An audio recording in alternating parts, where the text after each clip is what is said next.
Hey everybody, this is D Hunter, bringing another action figure review.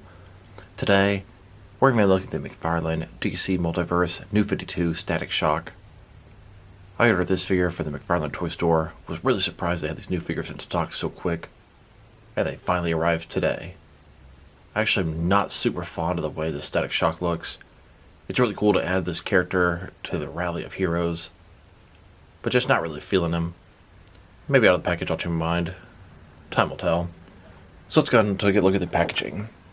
As you can see at the top, 22 moving parts, McFarlane Toys, ages 12 plus, DC Multiverse, Static Shock. Here he is in the packaging. He comes with a display stand, a collector's card, 2 energy effects, and what looks like maybe some other sort of base in there. We'll see soon. One side of the package, Static Shock for the New 52. Other side simply says Static Shock. At the bottom, got a bunch of credits, and there is a barcode, in case it helps anybody. And on the back, here's Static Shock for the New 52 comic. So no further ado, let's open him up.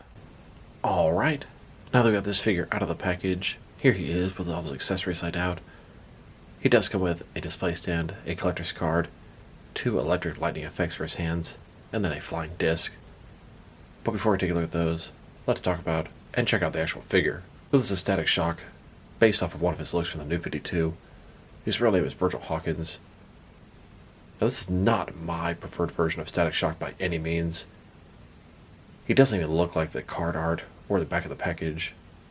Frankly, when I first saw this guy revealed, I just thought he looked stupid. And I really don't think he looks much better at this point. So let's take a look. Starting with his head here. The glasses, they just look bad. The hair, I mean, it's sculpted well, but it looks bad on him. He looks kind of like a female. Makes me think of a younger Whoopi Goldberg, and that is not really a compliment. Not that I have anything against her, but it just doesn't really look good on Static Shock. Like I said, it's well sculpted, just doesn't really match him. His outfit is different from the card art. He doesn't have the lightning on his chest, he has a sort of S symbol here, and I really think this is one of his worst looks they could have made. That being said, double jointed elbows, double jointed knees. The jacket's not bad. It's soft, it's got a nice give to it. You can see on the inside, all the lines just screams New 52. 2 fisted hands, and that's fine. He's got the effects that'll go on top of there. Overall, I'm not really feeling him. I'm happy to add a new character to the mix, but this is in my least favorite look of Static Shocks. Now it is interesting how the card art and the back of the package shows a different costume version of Static Shock for the New 52. I prefer the version on the back of the package, but that's not the figure they made. Similar, sure, but odd how they would show the source material of a different costume. There are plenty of images of Static Shock from the comics wearing this costume with his hype for disc. Just odd how they advertise something from a different source material. And just a closer look at his face and head sculpt. I don't like the glasses. I don't like the hair. The hair is well done, but it just doesn't look good on him. Tell me what you guys think. I mean, look at this guy. It just seems kinda dumb.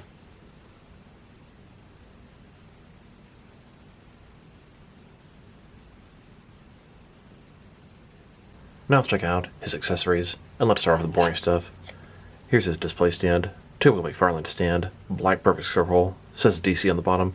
It's got 1 peg for the peg hole on his feet, very thin, very basic. Now let's look at his collector's card. As you can see, it's an image of Static Shock from the comics, the New 52.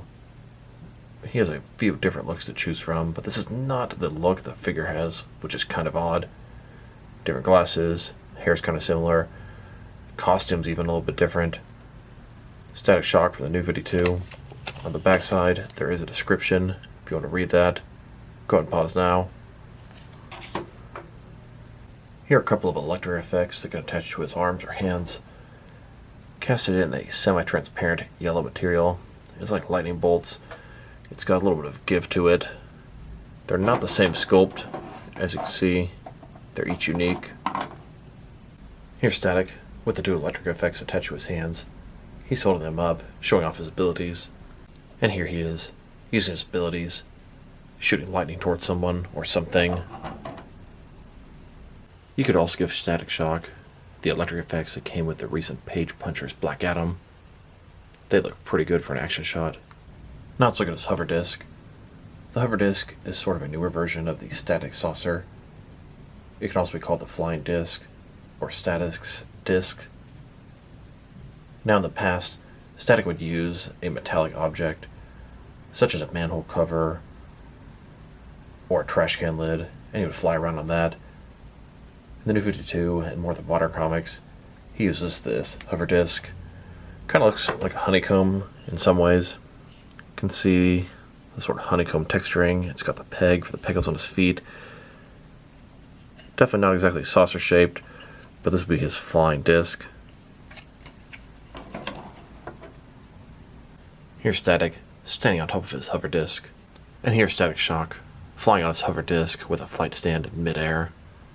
And speaking of trash can lids, I don't really have any trash can lids that are very large. This is about the biggest size that I have. Here's Static Shock on top of a trash can lid. And here, kind of crouched on top of it.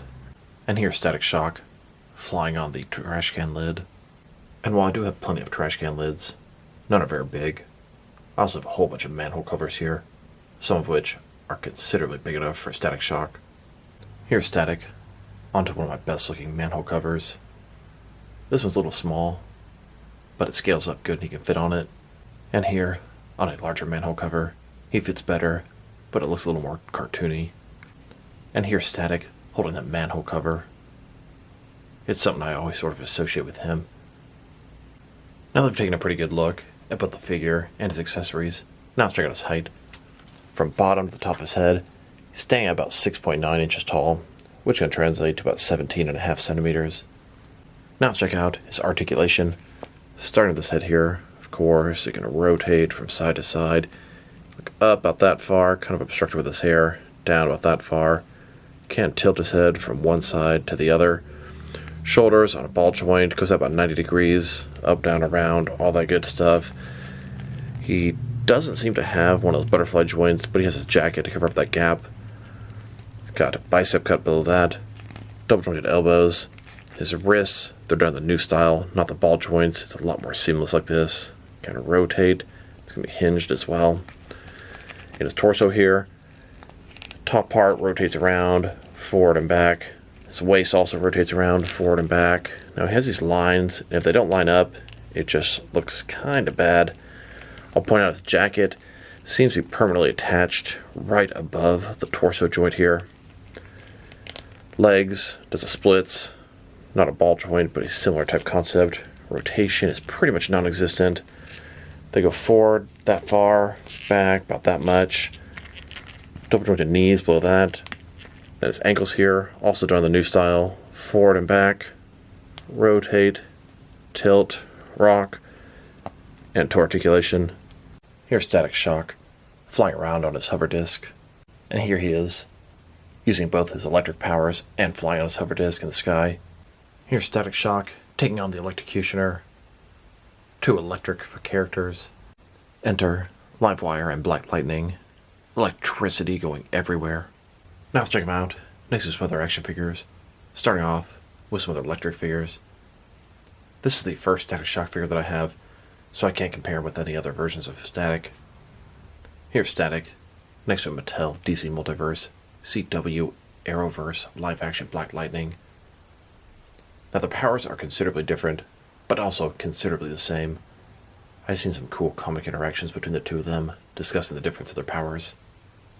Then, next to a Mattel, Superman, Batman, Public Enemies, Black Lightning. Here's Static, with both my Black Lightning figures, and there are plenty I don't have. Here he is, next to a DC Direct, Superman, Batman, Livewire. A nice, generic DC electric villain that fights the Justice League. And here, next to a DC Direct Electrocutioner, this is a Batman villain from the video game Arkham Origins. Now let's check him out.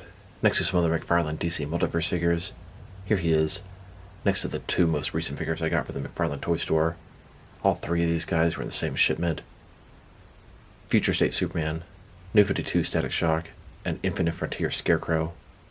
Static Shock is probably my least favorite of these three. I just really wish they went with any other version than this. Here are all the McFarlane figures that are specifically labeled the New 52. We've got Red Robin, Red Suit Nightwing, Red Hood, Static Shock, Swamp Thing, and the Demon Knights Etrigan.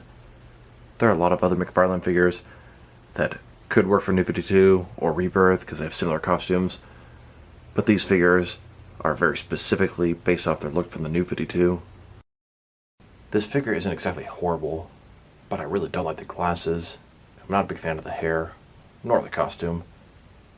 I would probably lump this animated Jon Stewart, New 52 Static Shock, and Black Adam Cyclone as possibly my least favorite three McFarlane DC Multiverse figures. Not that they're horrible, but everything else is just so much better. Now let's check them out. Next to some other recently released McFarlane DC Multiverse figures. Here he is, next to the recent wave of Page Punchers, which I thought was complete, and then they went ahead and announced a Walmart exclusive Black and White Black Adam. Then, next to the Walmart exclusive Gold Label Parallax, and here, next to both versions of Martian Manhunter, Classic and Rebirth. Then, standing next to the Target exclusive Crime Syndicate, Ultraman, Superwoman, and Owlman. Here's Static Shock, next to the McFarlane Toy Store exclusive Gold Label paint variations of the Arkham Knight Scarecrow and Arkham Knight Red Hood. And here he is, next to both versions of the Future State Dark Detective Batman. Then, next to all three versions of Lex Luthor in his power suit. And now, next to the Tales of the Dark Multiverse Duke Thomas, and the Batman Who Laughs, still dressed as Batman. And here, next to both versions of the Zur-En-Arrh Batman, and all three versions of the Infinite Frontier Robin. Here's Static, next to the Black Movie wave of figures. Then, next to the Blackest Night wave, Collect Build Atrocitus. And here, next to the Batman vs. Hush 2-pack. Then, next to the single release of Hush. And here, with Ghostmaker. Here's Static, next to the Tim Drake Red Robin, and the John Kent Superboy. Then, next to the Arkham Knight, and the Infinite Frontier Grifter.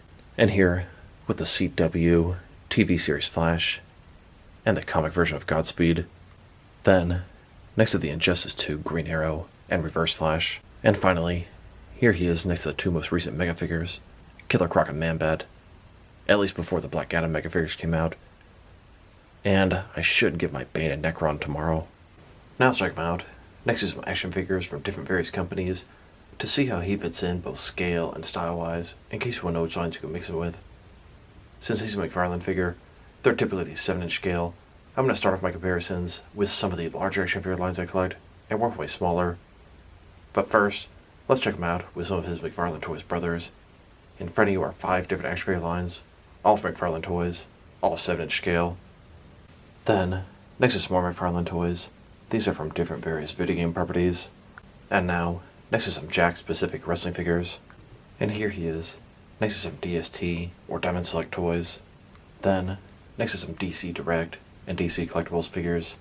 And here he is, with some NECA figures. Then, standing next to some Mattel wrestling figures. And now, with some Jazzwares AEW wrestlers. And here he is, next to some Mezco 112 collective figures. Then, with some Mattel DC Universe Classics and Multiverse figures. And here, next to some Maplex figures. Then, next to some Hasbro Marvel Legends. And here he is, next to some SH Figure Arts action figures. And finally, here he is, next to some Jazzwares Fortnite figures. So overall, he's an okay figure. This is probably my least favorite look of Static Shock, and I can think of at least 6 different looks they could have made. The sculpt and paint job, I mean, they're nice for what they are. I just cannot stand the glasses. They just look so dumb. The hair is sculpted well, but just for some reason I don't really like that on him either. The costume is one of my least favorites. They should have made the Static Shock on the card back. It's a way better design.